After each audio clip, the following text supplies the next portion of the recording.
Assalamu alaikum. In this video you are going to learn how to create drag and drop element with React.js। जी दोस्तों, इस video में आपको बताऊंगा कि किस तरह से आप ये ड्रैग एंड ड्रॉप एलिमेंट्स बना सकते हो रिएक्ट की मदद से।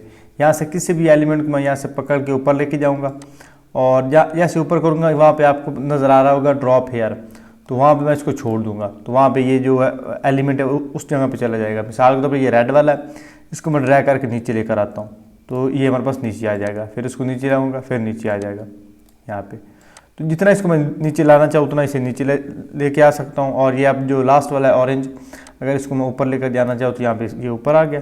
फिर इसको किया तो ये मैं इसको यहाँ पे, तो ये टॉप पे आ गया। अब ये रेड वाला मुझे ये टॉप पे चाहिए तो मैं इसको आराम से ड्रैग करता जाऊँगा और यहाँ पे ठीक हो गया। तो इस तरह से आप ड्रैग एंड ड्रॉप एलिमेंट बना सकते हो रिएक्ट की मदद से। बहुत आसान चीज़ है, इसमें ज़्यादा यानी जो डीप कंसेप्ट है वो कवर नहीं हो रही, बिल्कुल बेसिक चीज़ें जो ऑलरेडी हमने की हुई हैं बेसिक ट्यूटोरियल्स में। अगर आप जो प्रीवियस 5 लेक्चर्स हैं, 5 प्रोजेक्ट्स अगर वो भी आपने किए हुए हैं तो आपके लिए बहुत ही आसान चीज़ है। तो बगैर टाइम को वेस्ट करते हुए इसे हम स्टार्ट करते हैं। तो ये मेरा चल रहा है यहाँ पे लोकल होस्ट 3000 पे, और जो नेक्स्ट मैंने रिएक्ट किया है वो मैंने चला ली है लोकल होस्ट 3001 के ऊपर। तो ये आप किस तरह से कर सकते हो। नॉर्मली अगर आपकी ऑलरेडी रिएक्ट की एक ऐप चल रही है तो आप साथ में एक और रिएक्ट की ऐप चलाना चाहते हो, तो वही जो आपका रिएक्ट का फोल्डर है जिसमें आपकी ऐप है, मिसाल के तौर पर अगर आपको दिखाऊं तो ये देखें। अब मेरे पास एक है टेस्ट रिएक्ट ऐप जो मैं डेमो के लिए यूज़ करता हूँ, और दूसरी है माई ऐप जो आपके लिए मैं ट्यूटोरियल रिकॉर्ड करने के यूज़ करता हूँ। तो एक ही दफ़ा मैंने इसको इंस्टॉल करके इसी को कॉपी पेस्ट कर लिया। कॉपी पेस्ट करने के बाद इसको मैंने जब रन किया तो ये पहले वाली जो है हमारी 3000 पे रन होगी। जब दूसरी को मैंने कमांड के साथ रन किया तो उसने कहा कि इसका पोर्ट नंबर आप चेंज कर लो। उसका पोर्ट नंबर चेंज किया तो वो हमारा 3001 के ऊपर चल गया। अगर मुझे थर्ड चलानी है तो वो 3002 पे चल जाएगी। तो इस तरह से आप दो ऐप जो है इकट्ठे चला सकते हो। तो ऑलरेडी ये यहाँ से हम इसका डेमो देखते जाएंगे और यहाँ से हम इसको बिल्ड करते जाएंगे। जहाँ पे हमें कोई इशू होगा तो वहाँ पे हम देख सकते हैं। तो आऊँगा अपने कोड एडिटर में और साथ में इसका हम लाइव प्रीव्यू ये हमारे पास ऑलरेडी है। तो सबसे पहले हमारे पास app.jsx जो है वो लिंक है index.jsx के साथ। तो मैं यहाँ पे आपको index.js दिखाता हूँ। index.js में कुछ भी नहीं है, रिएक्ट है, रिएक्ट डॉम इंस्टॉल किया हुआ है, CSS की फाइल है और ऐप कंपोनेंट को हमने इंस्टॉल कर जो लिंक करके उसको करवा दिया रेंडर रूट एलिमेंट के अंदर। और उसके बाद हमारा आ जाता है app.jsx। तो इसके अंदर ये सिंपल इम्पटी जो है वो कंपोनेंट है। ये हमारे पास एक आ रहा है list.jsx और इसको मैं कर देता हूँ यहाँ से डिलीट, क्योंकि ये हम खुद से बनाएंगे। उसके बाद हमारे पास है index.css, और index.css ये हमारे पास जो मौजूद है ये हमारे पास यूजलेस फाइल है, इसको मैं डिलीट कर देता हूँ।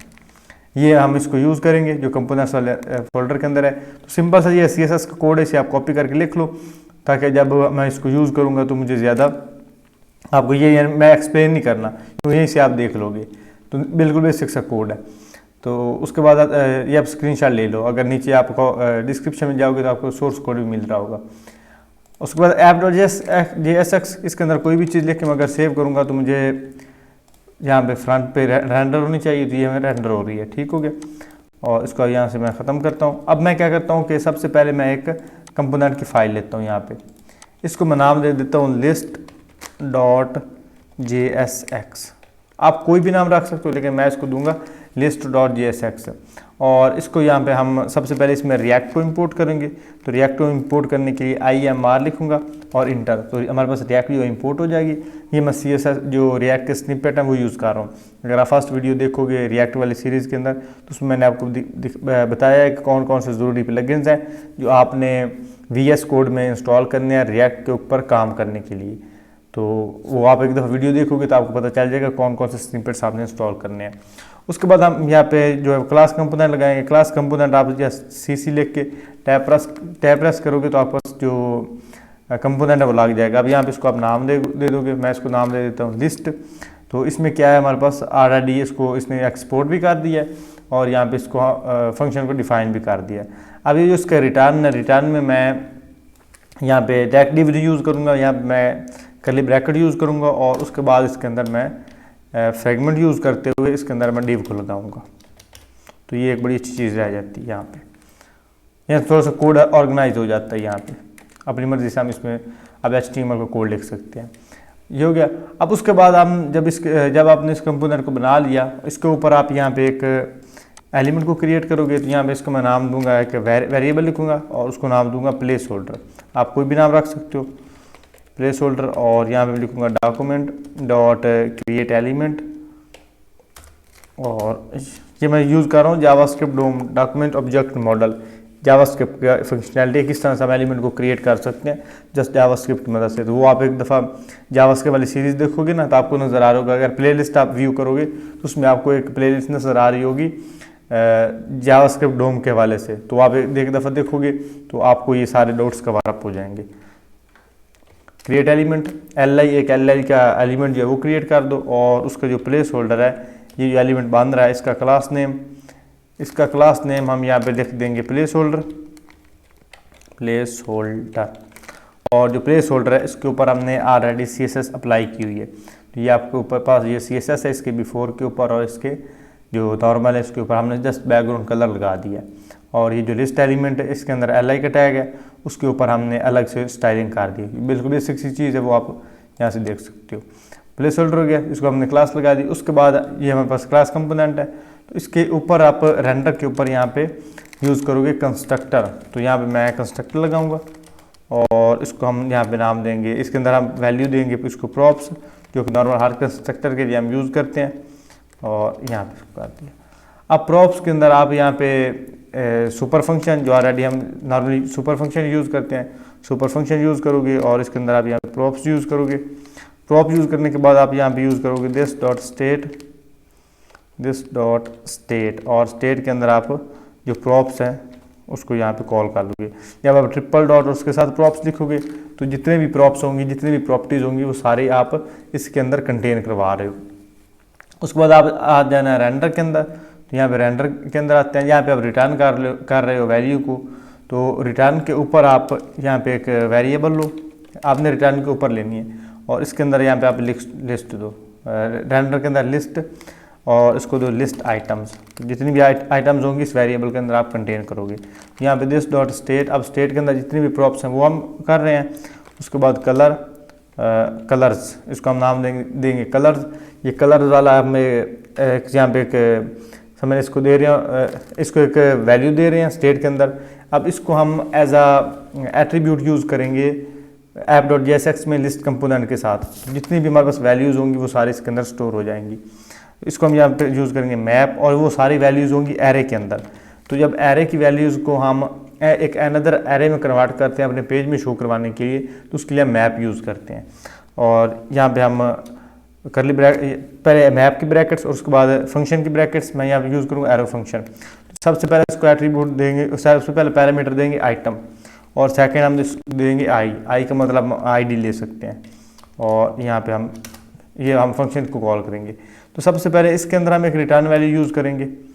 तो इसके अंदर रिटर्न वैल्यू हम एक LI का टैग यूज़ करेंगे, LI। और यहाँ पे जो LI का टैग है इसको सबसे पहले हम देंगे नॉर्मल ID। तो यहाँ पे इसको हम दे देंगे डाटा ID। आप नॉर्मल ID भी लिख सकते हो, लेकिन डाटा ID ठीक रहेगा। तो डाटा ID को आप यहाँ पे कॉल कर दो ID के, जो भी इस आइटम की ID बन रही होगी। और जो सेकंड इसको आप दोगे एट्रीब्यूट, वो आप इसको दोगे की, और जिसकी की है वो भी आप दे दोगे I। जो इसकी डाटा ID है वो इसकी की बन जाएगी। उसके बाद हम यहाँ पे इसको देंगे ड्रैगेबल। तो ड्रैगेबल हम इसको देंगे ट्रू, ताकि हम इस एलिमेंट को ड्रैग कर सकें। ये HTML5 की बिल्डिंग फंक्शनैलिटी है। और इसके अंदर हम यहाँ पे पास कर देंगे आइटम पास कर दिया। आइटम क्या होगा कि हमारा जो होगा आ रहा होगा डाटा एरे की मदद से जो उसके टाइटल्स होंगे वो। और उसके बाद जो हमारे पास नॉर्मल रिटर्न का फंक्शन है, रिटर्न फंक्शनैलिटी है, इसके अंदर सबसे पहले हम UL का टैग पास करेंगे। क्योंकि जितने भी आपके पास एलिमेंट्स होते हैं, जितने भी आपके पास LI के टैग होते हैं, वो हमारे पास लगे होते हैं UL के टैग के अंदर। या UL का टैग यूज़ होता है, या होता है OL का टैग, मतलब या होती है ऑर्डर लिस्ट या होती है अनऑर्डर लिस्ट। तो ज़्यादा अनऑर्डर लिस्ट इस्तेमाल होती है। जो आपके पास ऑर्डर लिस्ट है वो ज़्यादातर लिस्ट बनाने के लिए इस्तेमाल होती है, जिसके साथ आप नंबरिंग शो करवाना चाहो, ABC शो करवाना चाहो उसके लिए। तो जो UL है इसके अंदर आप सिंपली पास कर दोगे इसका डाटा। ये आप एक वेरिएबल हमने यहाँ पे लिए लिस्ट आइटम। अब लिस्ट आइटम के अंदर जितना भी एरे है, सबसे पहले मैं आपको ये कंसेप्ट समझाता हूँ। लिस्ट आइटम के अंदर स्टेट के अंदर जितनी भी प्रॉपर्टीज़ हैं, जितने भी इसका प्रॉपर्टीज़ हैं वो एक एरे की मदद से आ रहे हैं और ये उसका नाम होगा कलर। और उस ये हम अभी डिफाइन भी करेंगे। उस जो कलर वाला एरे है उसको ये मैप करके एक और एरे बना रहा है, उसमें से उसकी आईडी और उसका जो आईडी और टाइटल है वो ले रहा है, और जो उसकी एट्रीब्यूट की है और डाटा आईडी उसके ऊपर आईडी सेट कर रहा है, उसके मेन टेक्स्ट के अंदर आइटम मतलब उसका जो टाइटल है वो सेट कर रहा है, और इस सारे कंपोनेंट को ये रिटर्न करवा रहा है यूएल टैग के अंदर। तो अल्टीमेटली क्या होगा, जितने भी वो टैग आ रहे होंगे वो एल आई के टैग में जाएंगे और वो एल आई जो है वो यूएल के टैग के अंदर इम्बेड हो जाएगा। तो अब आते हैं ऐप.jsx के अंदर। ऐप.jsx के अंदर सिंपली आपने पहले जो नॉर्मल रिएक्ट को इंपोर्ट कर लेना है, क्लास कंपोनेंट डिफाइन कर लेना है, या फंक्शनल कंपोनेंट को लिखना चाहो वो भी आप लिख सकते हो। तो उसके बाद आपने ये जो अभी हमने कंपोनेंट बनाया उसको यहाँ पे इंपोर्ट करना है। तो यहाँ पे आप यूज़ करोगे इंपोर्ट और इंपोर्ट, उसके बाद कंपोनेंट का नाम लिखोगे, कंपोनेंट का नाम हमारे पास है लिस्ट, और उसके बाद इसको फ्रॉम कंपोनेंट्स लिस्ट, मतलब रिएक्ट के कंपोनेंट को हम इंपोर्ट कर लिया। अब इस कंपोनेंट को हम कहीं भी यूज़ कर सकते हो। इसको इससे यूज़ करने से पहले हम यहाँ पे इसको पहले कंस्ट्रक्टर लिख देंगे। कंस्ट्रक्टर में इसके अंदर भी हम सेम उस तरह से प्रॉप्स यूज़ करेंगे, प्रॉप्स, और इसके अंदर भी हम सबसे पहले सुपर फंक्शन यूज़ करेंगे, सुपर, और इसके अंदर भी हम पास करेंगे प्रॉप्स। प्रॉप्स हो गया। अब यहाँ पे जो इसका दिस डॉट स्टेट है, दिस डॉट स्टेट, इसको हम यहाँ पे वैल्यू देंगे। तो सबसे पहले इसको जो वैल्यू देंगे वो हम देंगे एरे। एरे का नाम हम लिखेंगे कलर। कलर जो हमने यहाँ पे यूज़ किया, यहाँ पे हमने यूज़ किया कलर, और ये वाला हम यूज़ करेंगे। और यहाँ पे हम दिस डॉट स्टेट यूज़ कर रहे हैं ना सारी प्रॉपर्टीज़। तो इस जो यहाँ पे दिस डॉट स्टेट है इसके अंदर जो प्रॉपर्टीज़ है वो हम एरे के अंदर ले रहे हैं, और एरे को हम जो वैल्यू दे रहे हैं सबसे पहले इसको हम वैल्यू देंगे रेड। अब यहाँ पे आप जो जो टाइटल बनाना चाहते हो वो आप दोगे रेड, उसके बाद आप इसको दोगे ब्लू, आप जो भी देना चाहो वो दे सकते हो ब्लू। ब्लू के बाद आप इसको कोई भी वैल्यू दे दो। मैं यहाँ पे इसको वैल्यू दूंगा कलर के नाम, मतलब रेड ब्लू ग्रीन, ताकि इसी को हम उसकी एज a CSS प्रॉपर्टी भी यूज़ कर लेंगे। तो उसके बैकग्राउंड के ऊपर ये वाले कलर भी अप्लाई हो जाएंगे, और हमारे पास जो डाटा है उसको भी हम ड्रैग एंड ड्रॉप कर सकेंगे। आप अपने प्रोजेक्ट की रिक्वायरमेंट के मुताबिक आप इसे सेट कर लोगे। तो अभी मैं इसके लिए ये जस्ट तीन यूज़ करता हूँ, बाद में इसमें हम चेंज कर लेंगे। अगर ज़्यादा लगाना है तो ज़्यादा लगा लेंगे। इसके बाद आपने ना आपने कोई कॉमन लगाना है ना आपने सेमीकोलन लगाना है। अब इस डिव के अंदर जो हमारे पास लिस्ट कंपोनेंट है उसको हम कॉल कर लेंगे। तो यहाँ पे लिस्ट कंपोनेंट सिंपल जिस तरह से हम HTML के टैग लिखते हैं यहाँ पे, और इसके अंदर सबसे पहले इसको जो आपको दोगे एरे वो आप दोगे कलर्स, और इसको आप एट्रीब्यूट दोगे कलर्स, और इसके अंदर सिंपली आप यूज़ करोगे दिस डॉट स्टेट। अब ये दिस डॉट स्टेट हो गया। उसके बाद एरे का नाम हमारे पास कौन सा है कलर, तो यहाँ पे आप दे दोगे कलर्स। सेव किया और अपने प्रोजेक्ट में यहाँ पे आ रहा है list dot JSX ID is not define. तो यहाँ पे इसको एक दफ़ा रीलोड कर लेते हैं। तो यहाँ पे आते हैं ID इज़ नॉट डिफाइन, यहाँ पे अच्छा यहाँ पे ID, यहाँ पे हम I यूज़ कर रहे हैं तो यहाँ पे भी हम I यूज़ करेंगे, ID हम यूज़ नहीं कर सकते। यहाँ पे हम यूज़ करेंगे डाटा ID। सेव किया। अब ये हमारे पास डाटा आ रहा। अब जितने मैंने डाटा पुट किया है ना एरे के अंदर, तो वो सारा डाटा यहाँ पे हमारे पास डिस्प्ले करवा रहा है। मिसाल के तौर पर अगर यहाँ पे मैं एक वैल्यू बढ़ा दूँ, अब ग्रीन, और उसके बाद हम कौन सा कलर हम ले लें, हम येलो ले लेते हैं, येलो कलर लिया, इसको किया सेव।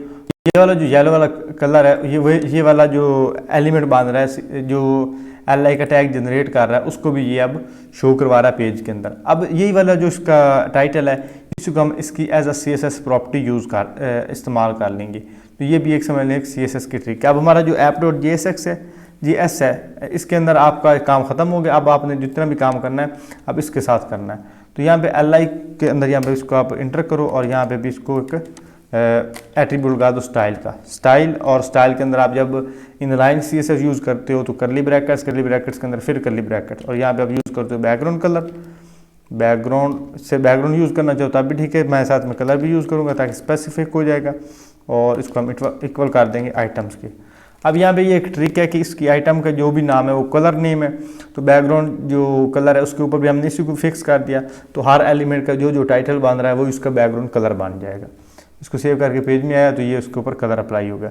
अब कोई भी यहाँ पे मगर एलिमेंट जो है वो इंक्रीज़ कर दूँ, अगर मिसाल के तौर पे इसको कॉपी करके, सॉरी कॉपी क्या करना है इसे, वैसे कॉमा लगा के यहाँ पे लिख लेते हैं ग्रे कलर लिख लिया। इसको करेंगे सेव, तो नेक्स्ट एलिमेंट के ऊपर ग्रे कलर अप्लाई हो जाएगा। आप कोई भी कलर का नाम लिखोगे तो वो कलर का नाम इसके ऊपर अप्लाई हो जाएगा। अब यहाँ तक तुम्हारा हो गया, जो एक आ रहा था कॉन्टैक्ट लिस्ट के अंदर वो आ गया। अब इसके ऊपर जो हमारी एक्चुअल जो फंक्शनैलिटीज़ हैं, एक्चुअल जो हमने इसके ऊपर काम करना है वो अब स्टार्ट होगा। तो सबसे पहले इसके ऊपर जो हम पहला इसको देंगे, li को हम देंगे यहाँ पे लिस्ट li को देंगे। सबसे पहले इसको हम देंगे ड्रैगेबल, हमने कहा था इसका ट्रू। उसके बाद हम इसके ऊपर एक इवेंट लगाएंगे कि ऑन ड्रैग स्टार्ट, जब dragging start on drag start.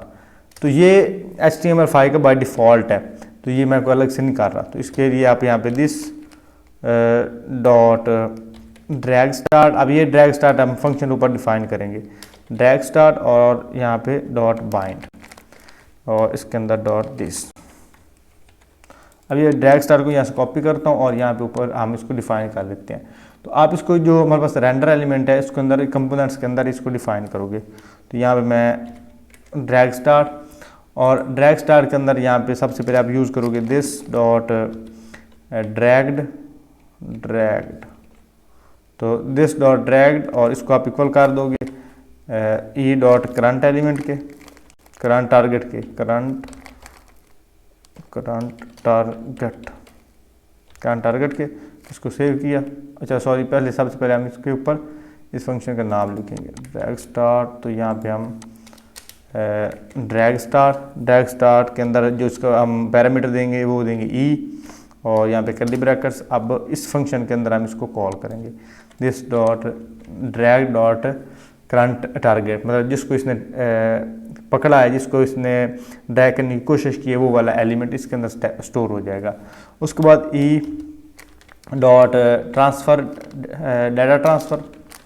Data transfer, तो ये इसका डिफ़ॉल्ट है। इस डॉट इफेक्ट अलाउड, और इसको आप कर दोगे मूव, किसी हम एलिमेंट को आप मूव कर सकते हैं। उसके बाद E dot same data transfer और डॉट सेट डाटा, कौन सा डाटा सेट करोगे तो इसको हम इक्वल कर देंगे, इसमें हम वैल्यू दे देंगे HTML की, कि HTML का मेरे पास जो टैग है वो होगा text/HTML, मतलब या टेक्स्ट होगा या HTML का कोड होगा। और सेकंड पैरामीटर आप इसको दोगे दिस डॉट ड्रैग्ड, इसको सेव किया।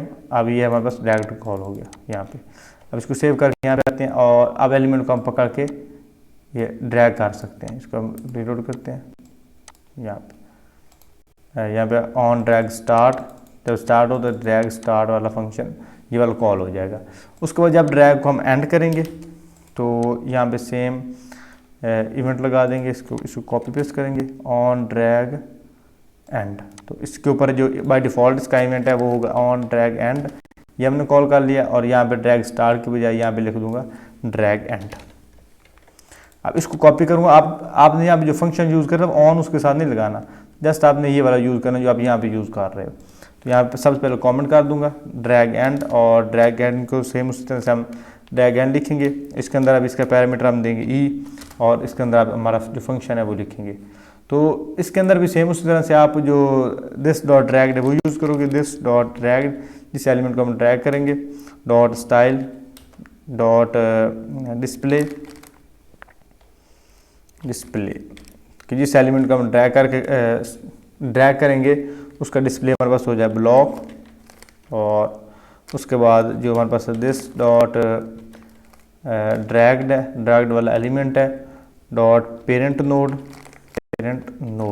अब ये जो पेरेंट नोड है ये भी जो जावास्क्रिप्ट का ऑब्जेक्ट मॉडल है ना, DOM डॉक्यूमेंट ऑब्जेक्ट मॉडल, उसकी चीज़ है कि parent node dot remove child. अब ये चीज़ें आपको मैं बताने लग गया तो ये हमारा टाइम ज़्यादा लग जाएगा। तो आप इसके लिए एक जो डोम वाला लेक्चर है वो आप लाजमी देखो, क्योंकि उसमें मैंने ये सारी चीज़ें जो है वो टारगेट की और एक एक चीज़ मैंने आपको एक्सप्लेन की है।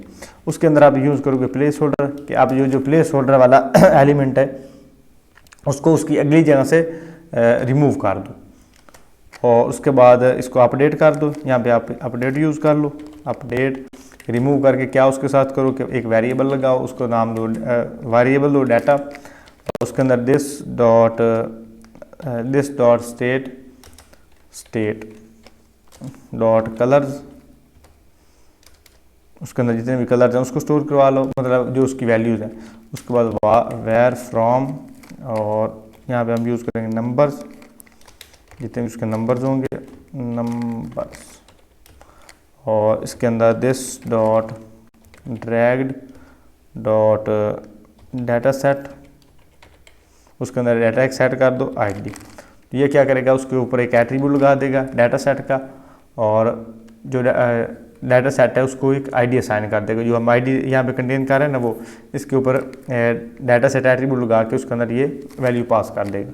उसके बाद हम इसको एक और लेंगे वेरिएबल, यहाँ पे लेंगे टू फ्रॉम, और टू फ्रॉम में इसको लेंगे नंबर, और नंबर इसका हम स्टार्ट करेंगे same this dot over dot data set, और यहाँ पे हम डॉट आईडी। तो यहाँ पे सेट का जो एस है वो आप कर लोगे स्मॉल, यहाँ पे कैपिटल भी यूज़ कर लो, मे बी वर्क कर, लेकिन स्मॉल आप यूज़ करो। उसके बाद इफ़ अगर जो डाटा फ्रॉम अगर स्टार्ट होता है वो होता है लेस देन 2 के, देन क्या करो, जो 2 है उसको नेक्स्ट कर दो। कि अगर हम एक एलिमेंट को पकड़ के नीचे लेके आते हैं और उसे फिर अगर नीचे लेके आने की कोशिश करते हैं तो बिल्कुल नीचे आ जाएगा। अगर उसके हम पोजीशन चेंज करना चाहते हैं तो वो अपनी पोजीशन यहाँ से चेंज कर सकेगा। अगर उसका जो आईडी है वो लेस होती है, मिसाल जब एलिमेंट को पकड़ते हैं ना ऊपर लेके जाते हैं तो उसकी जो आईडी है वो चेंज हो जाती जाएगी, मतलब फ्राम टू, ऊपर से करेंगे तो फ्राम टू कहाँ तक, और अगर नीचे से करेंगे तो नीचे वाले आईडी से लेके नेक्स्ट तक। तो ये जो फ्रॉम और टू ये इसके लिए हम यूज़ कर रहे हैं। उसके बाद आप यहाँ पे जो डाटा उसके लिए डॉट स्प्लिट यूज़ करोगे। ये भी एक डिफ़ॉल्ट जो ES6 है जावास्क्रिप्ट उसका फीचर है। इसके ज़रिए क्या करते हो कि आप जो अपने मतलब का डाटा मतलब एक एरे के अंदर डाटा आ रहा ना, उसमें से आप जो एलिमेंट लेना चाहते हो वो आप अपना ले सकते हो, जो साइडों वाला डाटा उसको सेपरेट कर सकते हो। इसके ऊपर भी आप ES6 वाली वीडियोज़ हैं वो लाजमी देखो, लिंक वो भी आपको नीचे डिस्क्रिप्शन में मिल रहे होंगे। इसमें आप जो फर्स्ट एलिमेंट इसका यूज़ करोगे वो करोगे 2, उसके बाद पहले इसमें पास करोगे 0, और उसके बाद जो बस डाटा डॉट सप्लाइस है SPLIC उसको यूज़ करोगे, और इसके अंदर फ्रॉम और 1 और 0, ये इसका इंडेक्स नंबर स्टार्ट करोगे 0 से। उसके बाद यहाँ पे दिस डॉट सेट स्टेट, और इसके अंदर आप पास कर दोगे कलर्स। जो कलर्स हैं वो आपके इक्वल्स होंगे डाटा के। ये हो गया। अब उसके बाद आपका सिर्फ एक इवेंट रह गया, वो आपका रह गया ड्रैग ओवर के। जब आपको जो ड्रैग है वो ओवर हो तो वो आप लगाओगे यहाँ पे जो आपका UL का टैग है इसके ऊपर। तो इसके ऊपर आप यहाँ पे यूज़ करोगे ड्रैग जो है वो ओवर। तो उसके लिए आप इसका इवेंट बाय डिफ़ॉल्ट होता है ऑन ड्रैग ओवर, ये आपका एक डिफ़ॉल्ट होता है ऑन ड्रैग ओवर। ये आ गया ऑन ड्रैग ओवर।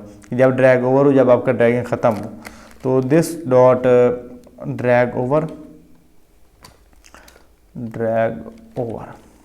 ऑन इसके ऊपर आप यूज़ ना करो, क्योंकि इसके लिए हमने अलग से फंक्शनैलिटी यूज़ करनी है, अलग से ये फंक्शन हमने बनाना है बाइंड, और बाइंड के अंदर यूज़ करोगे दिस।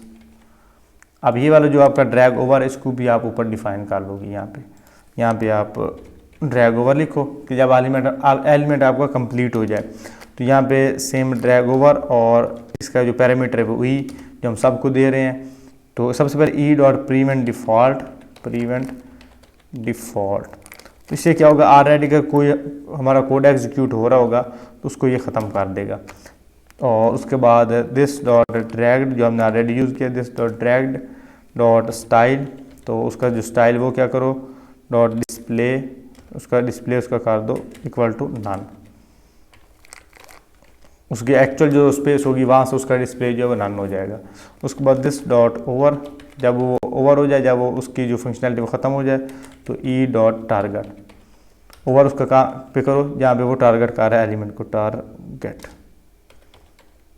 E.टारगेट। और उसके बाद जो E.टारगेट है उसका जो पेरेंट नोड है, parent node dot insert before, ये भी जावास्क्रिप्ट की डोम फंक्शनैलिटी है। अगर हमने किसी एलिमेंट को किसी एलिमेंट के अंदर पहले या बाद में स्टोर करवाना है, इंसर्ट बिफोर पहले करेगा, इंसर्ट आफ्टर उस एलिमेंट के बाद, और अगर हम उसके चाइल्ड एलिमेंट बनाएंगे तो उसके लिए उसका चाइल्ड एलिमेंट सेट कर देगा। इसी तरह से पेरेंट भी सेट कर सकते हैं। प्लेस होल्डर, जो हम इसके अंदर वेरिएबल का नाम ले रहे हैं प्लेस होल्डर के, प्लेस होल्डर को ये इंसर्ट बिफोर कर देगा पेरेंट एलिमेंट के, जहाँ पे हम इसको ड्रैग करेंगे। ई डॉट टारगेट, तो जहाँ पे हम एलिमेंट को यहाँ पे टारगेट करेंगे। अब इसको सेव करेंगे, यहाँ पे इसको चेक करेंगे, यहाँ पे रिलोड किया, अब यहाँ पे इसको चेक कर लेते हैं, तो ये आपका ठीक काम कर रहा है। Remove child on node, node can not be child for this, ठीक है, इसको करते हैं। अब यहाँ पे इसके ट्रिक क्या है कि ये जब आप बनाते हो ना, तो ऑलरेडी जो एरर्स ऑलरेडी आपको शो होते हैं वो भी आपको एक दफ़ा शो हो जाते हैं, तो आपने एक दफ़ा पेज को रीलोड कर लेना है जो आपका रिएक्ट के अंदर। अब यहाँ पे आप रेड को सेलेक्ट करोगे, अब इसको नीचे आपने लेके आते जाना है। जहाँ पे आप पास आ रहोगे ना ड्रॉप हेयर, यहाँ पे आपने कर देना ड्रॉप, तो आपके पास कोई एरर नहीं आएगा। अगर आप इसको इस डिव से बाहर लेके जाओगे तब आपके पास एरर आएगा। अब ये रेड को पकड़ के आपने बिल्कुल लास्ट में लेकर आना है, ऐसा चलाते जाओ। जब आपका ड्रैग हेयर, अब ये ड्रैग हेयर आपका कहाँ पे आ रहा है, ग्रीन के बाद। अब आपका ड्रैग हेयर कहाँ पे आ रहा है, येलो के बाद ड्रैग हेयर। अब आपका ड्रैग हेयर जो है वो यहाँ पे आ गया, और यहाँ पे हम ग्रे को ऊपर कर लेते हैं, ठीक हो गया। यहाँ पे अब जो रेड है वो आपका लास्ट पे आ गया। तो इस तरह से आप एलिमेंट को जो है वो ड्रैग एंड ड्रॉप कर सकते हो यूजिंग रिएक्ट। अब सेम ये वाला जो एरे जो हम वहाँ भी यूज़ कर रहे थे, आप यहाँ पे भी बना सकते हो। यहाँ पे आपके पास ब्लैक, येलो, ये सारे कलर आ रहे हैं। आपने सिंपली आपने क्या करना है कि app.jsx में यहाँ पे आपने सिर्फ कलर पास करते जाना, और आपने कोई इसके साथ रॉकेट सैस नहीं करनी। ये आपका ब्लैक भी ऐड हो जाएगा। इसको भी आप सेम उसी तरह से यहाँ पे ड्रैग कर सकते हो। जब आप इसको यहाँ पे करोगे ना, जब आपका ड्रॉप हेयर कहीं और पे होगा और आप इसको कहीं और पे ड्रॉप कर रहे हो, तब आपके पास एरर आएगा। लेकिन जब इसे आप एक्चुअल पे ड्रॉप करोगे ना, यहाँ पे ड्रॉप हेयर यहाँ पे आ रहा है, यहाँ पे ड्रॉप कर दो। अब यहाँ पे ड्रॉप हेयर आ रहा है तो यहाँ पे ड्रॉप कर दिया, तब आपके पास कोई एरर नहीं आएगा। अच्छा, यहाँ पे मुझे थोड़ी सी गलती हुई है, मेरे साइड पे था, तो आपने इसके एक्चुअल इस लाइन पे रहना है। यहाँ पे ड्रैग हेयर, तो यहाँ पे ड्रैग हो गया, अब आपके पास कोई एरर नहीं आएगा। जब आप इस डिव से बाहर जाओगे, इन एलिमेंट से बाहर जाओगे, तब आपके पास एरर जो है वो शो होगा, क्योंकि हमने इस एलिमेंट के अंदर ही इसको हमने इंसर्ट बिफोर करवाया है। तो आई होप आपको ये प्रोजेक्ट पसंद आया होगा। अगर आपको प्रोजेक्ट पसंद आया तो वीडियो को लाइक करें, और अगर आपको सोर्स कोड चाहिए तो नीचे आपको डिस्क्रिप्शन में लिंक मिल रहा होगा, वहाँ से आप इसका सोर्स कोड ले सकते हो। और अगर चैनल पहली दफ़ा विजिट कर रहे हो तो चैनल को लाजमी सब्सक्राइब करें, क्योंकि जो अपकमिंग वीडियोज़ हैं वो बहुत ज़्यादा आपके लिए वैल्यूएबल्स हैं रिएक्ट के ऊपर, नोड.js के ऊपर। तो इंशाल्लाह मिलते हैं अगली वीडियो में, तब तक के लिए अल्लाह हाफ़िज़।